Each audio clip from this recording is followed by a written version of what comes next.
अस्सलाम वालेकुम class 3, how are you? This is your SST class. I am your teacher madam फरा.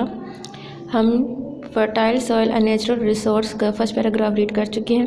अब हम सेकंड और थर्ड पैराग्राफ रीड करते हैं. उससे पहले आप इसके डिफ़िकल्ट वर्ड्स और उसकी मीनिंग्स देख लीजिए, और उसके बाद हम इन जो ये अर्थ है हमारी, इसके दो जो मॉडल या ग्राफ आपको दिए गए हैं, इसके बारे में मैं आपको डिटेल से समझाती हूँ. चलिए जी, सबसे फर्स्ट वर्ड है हमारा सरफेस, सतह, इक्वल बराबर, पार्ट्स हिस्से, डिवाइड तकसीम, इनहेबिटेड आबाद यानी वो इलाके जहाँ पे आबादी हो, लोग रहते हों जहाँ पे, रिमेनिंग बाकी, फिट मौजू, कल्टीवेशन खेती बाड़ी, रॉकी पथरीली यानी वो ज़मीन जहाँ पत्थर ज़्यादा हों, पथरीली ज़मीन, वेट गीली, कोल्ड ठंडी, स्टीप ढलवान, ढलवान वाली ज़मीन यानी एक साइड से जो इस तरह होती है, कहीं से ऊंची कहीं से नीची, तो ऐसी इस किस्म की ज़मीन पे जो है वो खेतीबाड़ी के लिए मौजू नहीं होती. क्वार्टर किसी चीज़ का चौथा हिस्सा, ठीक है.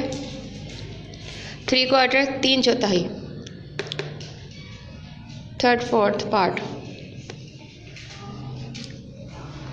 चलें आप देखें, ये 2 ग्राफ्स हैं, इसके रीडिंग करते हैं. उसके बाद मैं आपको ये ग्राफ्स के बारे में समझाती हूँ कि ये मैंने क्या यहाँ पे ड्रा किया है. अच्छा, हम पढ़ें आज, if we divide the surface area of the earth into 4 equal parts. ये हमारी अर्थ है. अगर हम इस अर्थ के सरफेस एरिया को, बाहर वाली सतह को 4 बराबर हिस्सों में तकसीम करें, 4 इक्वल पार्ट्स में तकसीम करें, तो हम देखेंगे कि the 3 of them would be water, तो उसका 3 हिस्से जो है वो वाटर है, and only 1 part would be land, और सिर्फ एक हिस्सा जो है वो लैंड यानी खुशकी. अच्छा, फर्स्ट पैराग्राफ जो हमने पढ़ा उसका ग्राफ देखें. ये हमारी लैंड है यानी हमारी अर्थ है, ज़मीन जो है, ठीक है. हमने उसको 4 पार्ट्स में डिवाइड किया, इक्वल 4 पार्ट्स में. तो ज़मीन का ज़्यादातर हिस्सा जो है वो वाटर है, यानी 3 पार्ट्स वाटर है और ओनली 1 पार्ट जो है वो लैंड यानी खुशकी है. The earth is 3 parts water, ज़मीन का 3 हिस्सा जो है वो पानी है, एंड ओनली 1 पार्ट लैंड, और सिर्फ एक हिस्सा जो है वो खुशकी का है. यानी ये पूरी दुनिया में जो है पानी ज़्यादा है और खुशकी का हिस्सा बहुत कम है. जहाँ पे हम खेती बाड़ी भी करते हैं, हम जहाँ रहते भी हैं, यानी हमारे जितने भी कंट्रीज़ वगैरह हैं इस दुनिया में, जितने भी ममालिक हैं, वो इसी लैंड वाले एरिया में हैं. बाकी सारा ये वाटर एरिया है, यानी सी है, ओशन है, समंदर हैं सारे, ठीक है.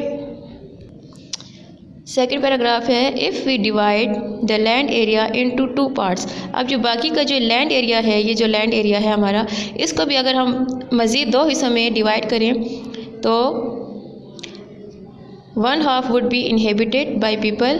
तो ये जो इसको 2 हिस्सों में हमने इस तरह डिवाइड किया, जो येलो वाला पार्ट है ये जो है यहाँ पे इनहेबिटेड, लोगों के लिए, आबादी के लिए मौजूद है, यहाँ लोग आबाद हो सकते हैं, ठीक है. और बाकी का जो आधा है उसमें से भी हमने इसके फिर मज़ीद 2 पार्ट्स किए हैं, ठीक है.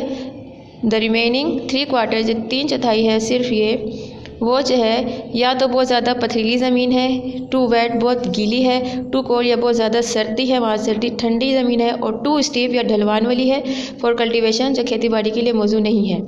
और 1/4 सिर्फ 1/4 हिस्सा जो है वो सिर्फ ये ग्रीन वाला पार्ट जो है 1/4 हिस्सा, ये सिर्फ खेती बाड़ी के लिए मौजूद है, लैंड्स फिट फॉर कल्टीवेशन, ठीक है. अब हमने यहाँ देखा कि हमने अपनी ज़मीन को 4 बराबर हिस्सों में डिवाइड किया है, और जहाँ पे हमें सिर्फ एक पार्ट जो है वो लैंड है. एक जो खुशकी का हिस्सा है उसको भी हमने मज़ीद 2 पार्ट्स में डिवाइड किया है, ये 1 और ये फुल 2, ठीक है. ये वाला जो पार्ट है ये जो है येलो कलर है, यहाँ पे लैंड फिट फॉर हैबिटेशन यानी लोगों की आबादी के लिए ये वाला हिस्सा जो है वो मौजूद है. यहाँ पे सारी कंट्रीज़ वगैरह हैं जहाँ लोग आबाद हैं. और बाकी का जो ये रिमेनिंग पार्ट है जिसको हमने बाकी 2 हिस्सों में तकसीम किया है, एक ये ग्रीन पार्ट जो सिर्फ खेती बाड़ी के लिए मौजूद है, ऐसी ज़मीन है ये जहाँ पे हम फसलें उगा सकते हैं. और ये जो पार्ट है ये ज़मीन वो है जो ज़्यादा रॉकी है, पथरीली ज़मीन है, या तो वेट गीली है, या फिर बहुत स्टीप ढलवान वाली है, या तो ठंडी है. ऐसी ज़मीन है जहाँ पे खेतीबाड़ी नहीं हो सकती, ना खेतीबाड़ी हो सकती है और ना ही यहाँ लोगों को आबाद किया जा सकता है, ठीक है. ये जो ब्लू एरिया है ये आपका है ओशन, ये सारा एरिया समंदर है, यहाँ ना लोग रह सकते हैं ना खेती बाड़ी हो सकती है। ये जो है एरिया आपका, ये है लैंड फिट फॉर हैबिटेशन। ये आपकी बुक पे कलर्स दिए हुए हैं, हमें यहाँ पे सिर्फ कलर्स के नेम लिखे हैं। ये वो एरिया है जहाँ पे लोगों को आबाद किया जा सकता है, लोगों की आबादी मुमकिन है। ऑरेंज कलर में जो है लैंड अनफिट फॉर हैबिटेशन और कल्टीवेशन। ये जो एरिया है यानी ये वो rocky, wet and steep land है, ऐसी ज़मीन है जहाँ पे ना तो खेती बाड़ी कर सकते हैं और ना ही लोगों को आबाद कर सकते हैं। और सिर्फ ज़मीन का ये थोड़ा सा जो पार्ट बच गया है हमारे पास, लैंड फिट फॉर कल्टीवेशन, सिर्फ यही एक ज़मीन का पार्ट है जो सिर्फ खेती बाड़ी के लिए मौजू है। यानी हमारी पूरी दुनिया में बहुत कम ज़मीन ऐसी है जहाँ पे हम फसलें उगा सकते हैं, ऐसी ज़मीन है जो कल्टीवेशन के लिए या खेती बाड़ी के लिए मौजू है। ठीक है, समझ आई है आपको इस 2 पैराग्राफ्स की।